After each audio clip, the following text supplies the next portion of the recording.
Assalamualaikum warahmatullahi wabarakatuh. Terima kasih kerana masih lagi bersama ulasan berkenaan dengan perancangan pusaka bersama saya.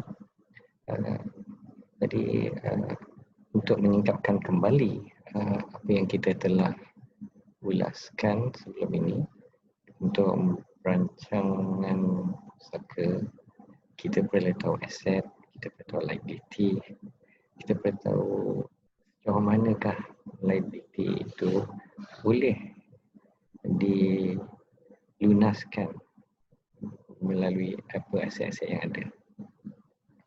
Dan kita juga telah membincangkan berkenaan perlunya menyediakan senarai yang lengkap dan jelas untuk membolehkan kita memahami bagaimana untuk merancang pusaka kita bila kita meninggal.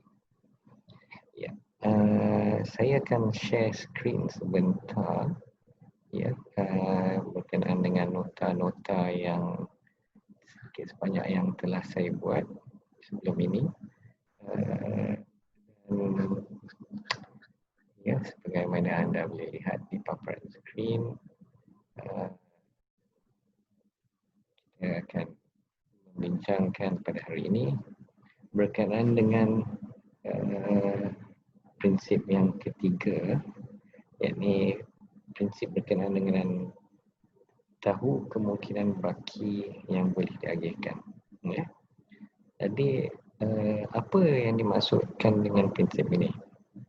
Secara ringkas, ianya adalah berkenaan dengan prinsip untuk memahami sepenuhnya apa yang akan tinggal setelah aset ditolak liability, ya. Dan bukan saja dari segi nilai, tetapi apakah bentuk harta yang akan ditinggalkan untuk diagihkan.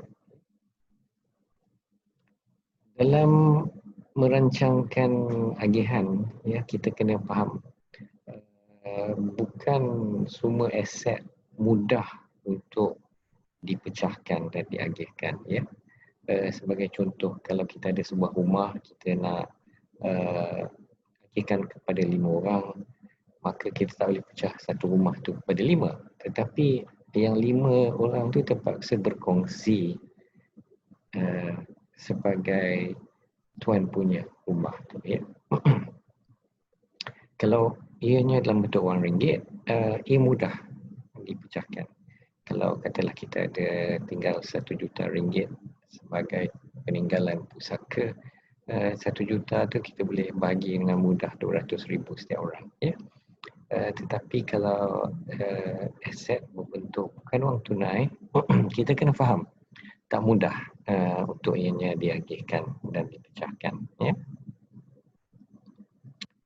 Dan kalau kita lihat sebagai contoh yang kita telah buat sebelum ni, katalah aset rumah banglo 2 tingkat kita ada nilai 1 juta, ada kenderaan Proton, nilai antara nilai 50,000, tetapi kita kena faham, ya, kereta susut nilai cepat, ya. Mungkin waktu kita buat senarai itu second hand resale value dia mungkin 50,000.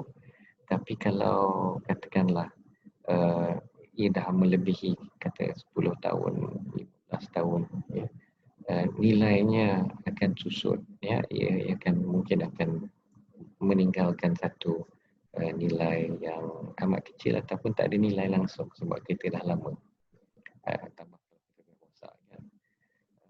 Jadi ini kita kena ambil perhatian khusus lah. Ada aset-aset yang akan susut nilai, ya.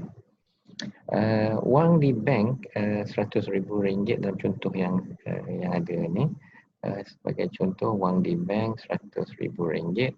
Yang wang di bank RM100,000 ni insya-Allah akan bertambah kalau kita tak pakai. Tapi kalau kita pakai wang di bank, mungkin juga ianya akan kekurangan nilainya, ya. Barang kemas sebagai contoh ya, barang kemas cincin perak katalah ada sebentuk nilainya 10,000 ya. Sekali lagi, nilai yang kita letak dan kita anggarkan mungkin berbeza dengan nilai sebenarnya.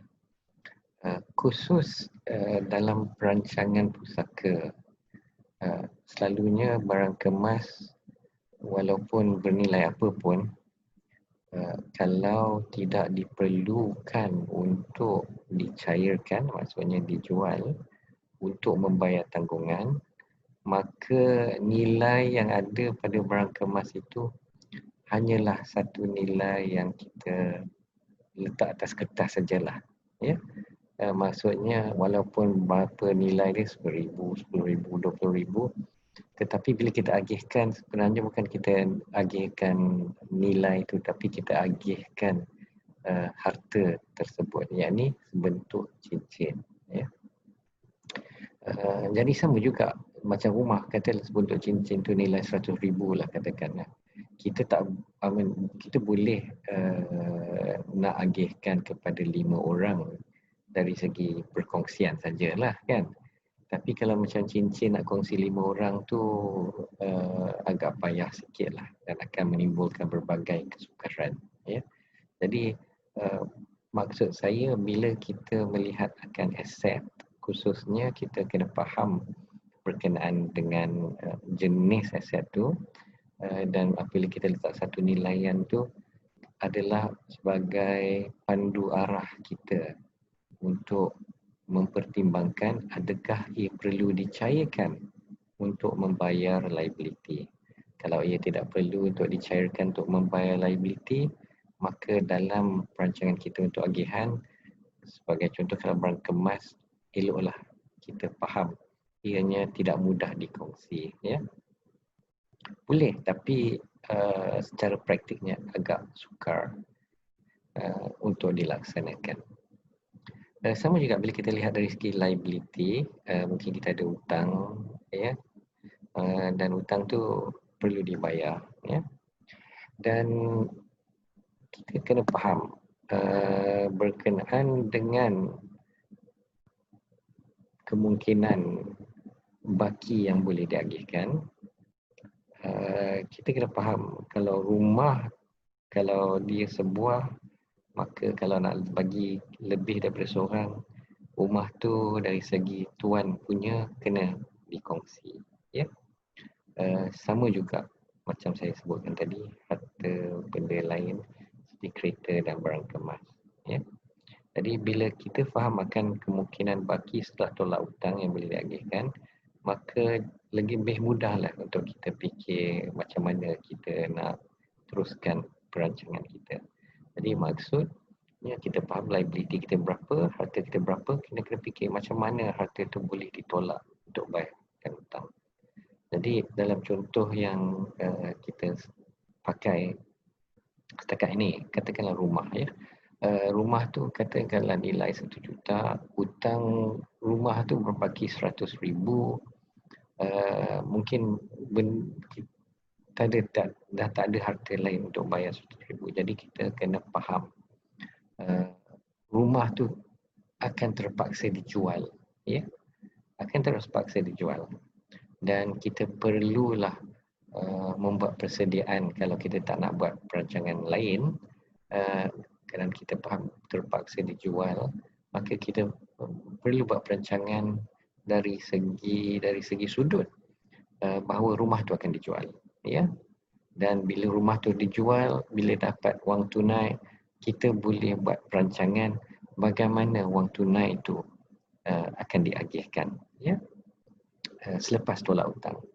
Jadi kita kena faham dari segi perancangan pusaka ni kena pandang hadapan lebih daripada waktu bila kita meninggal dunia nanti, ya. Maksudnya lepas kita meninggal dunia, kalau ada rumah tak cukup nak bayar hutang, rumah kena jual. Jadi kita kena fikir step selepas rumah tu dijual, ya. Jadi sampai ke tahap tu kita kena cuba fikirkan juga. Dan bila kita tahu kemungkinan bahagian boleh diagihkan, lagi senang ya untuk kita membuat perkiraan. Nah, kalau kita ambil balik contoh, kita ada berbagai barang kemas lah. Kita ada katakanlah contoh yang dipaparkan di skrin ni. Kita ada berlian, kita ada zamrud, kita ada jam tangan platinum, ya. Kalau terpaksa diagihkan secara faraid sebagai contohnya, ia akan dikongsi bersama, ya. Jadi maksudnya walaupun satu cincin berlian, katakanlah seseorang itu dapat 1/8 bahagian, dia akan dari segi faraid mempunyai hak atas 1/8 cincin berlian tu. Ya. Sama juga dia akan ada hak 1/8 cincin zamrud. Dia akan ada hak 1/8 jam tangan platinum. Ya. Jadi kita kena faham dari segi pembahagian kita nak kena bahagi dan kita nak bahagia kan. Bila kita bahagikan menurut faraid, ianya adalah pecahan, ya. Jadi setiap aset tu akan dikongsi. Dan kalau tak dikongsi, maka semua waris dan ni semua yang ada hak kena mencapai satu persetujuan. Ya. Jadi itu persoalan yang akan kita huraikan lebih lanjut dalam ulasan yang akan datang. Ya. Buat masa ni cukup kalau kita faham bahawa aset tu apabila diagihkan berkemungkinan akan ada pecahan, dan maka kalau kita nak memudahkan dan berselari dengan matlamat kita untuk merancang, lebih mudahlah kita uruskan perancangan supaya pecahan terhadap aset-aset yang suka untuk dikongsi itu tidak dikongsi, ya. Maksudnya kita akan membuat perancangan supaya ia turun kepada tangan seseorang saja. Itu pun kalau matlamat kita begitulah, ya. Kalau kita matlamat tak begitu, tak mengapa. Itu semua dalam perkiraan perancangan. Dan dalam contoh yang saya beri ini, sebagai contoh lah, ya. Kalau ada bank kemas ni suka untuk diagihkan untuk secara kongsi, kita boleh buat perancangan supaya ia diberi secara berasingan. Maksudnya kita boleh buat perancangan, katakanlah cincin berlian ni akan pergi kepada A, cincin zamrud ni akan pergi kepada B, jam tangan ni akan pergi kepada C. Ya, kita boleh merancang sedemikian. Ya. Dan ini akan memerlukan, ya, pemahaman akan aset yang kita ada. Yang tu balik pada senarai. Ya, jadi senarai kita tu kena lengkap. Jadi kita boleh lihat secara menyeluruh apa yang kita nak rancang, ya. Jadi kita singkapkan kembali prinsip-prinsip permulaan untuk merancang. Kita kena tahu aset, kita tahu liability, kita kena tahu kemungkinan baki yang boleh diagihkan seperti kita bincangkan hari ini dan pada kali ini. Dan seterusnya kita akan bincang berkenaan dengan prinsip yang selanjutnya, iaitu tahu akan matlamat, dan kita akan bincangkan juga berkenaan dengan cabaran dalam mencapai matlamat. Cukup setakat ini saja untuk kali ini. Sehingga kita berjumpa kembali insyaAllah. Ya. Assalamualaikum warahmatullahi wabarakatuh.